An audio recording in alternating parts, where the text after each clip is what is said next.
غیر اللہ کا نظر نیاز خنزیر سے بڑھ کر حرام ہیں یا نہیں، اس میں کوئی شک ہے؟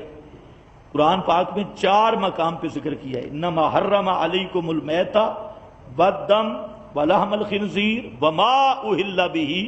لغیر اللہ۔ اور یہ بھی اللہ تعالیٰ کی شان ہے، قرآن کریم کا یہ قانون ہے، جب قرآن چند چیزوں کو مختلف مقامات پہ ذکر کرتا ہے تو قرآن ترتیب بدل دیتا ہے۔ جیسے جو علمہم الکتاب ویزکیہم، کہیں یزکیہم کو پہلے ذکر کیا،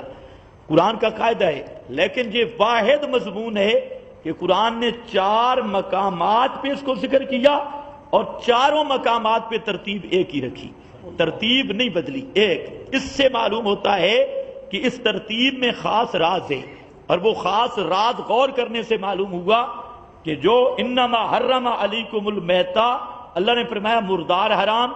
مردار حرام ہے، لیکن اس کی بعض چیزوں کا استعمال جائز ہے، چمڑا وغیرہ دباغت کر لیا جائے اور اس طرح کی بعض چیزیں جائز فرمایا۔ والدم دوسرے نمبر پہ خون ہے، خون بھی بعض جو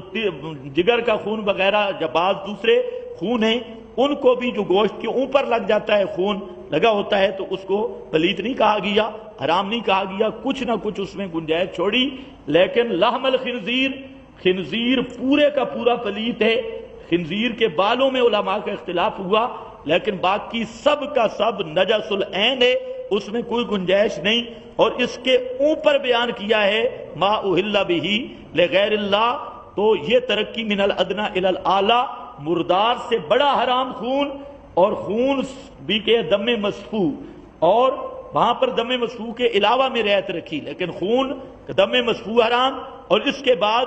خنزیر، اور خنزیر کے بعد چاروں مقام پہ رکھا غیر اللہ کی نظر و نیاز اور غیر اللہ کے نام کی منت منوتی۔ تو اللہ تعالیٰ نے یہی بیان کیا کہ غیر اللہ کے نام پر جو تقرب کے لیے نظر نیاز ہے یہ خنزیر سے بھی بڑھ کے حرام ہے۔ بے شک۔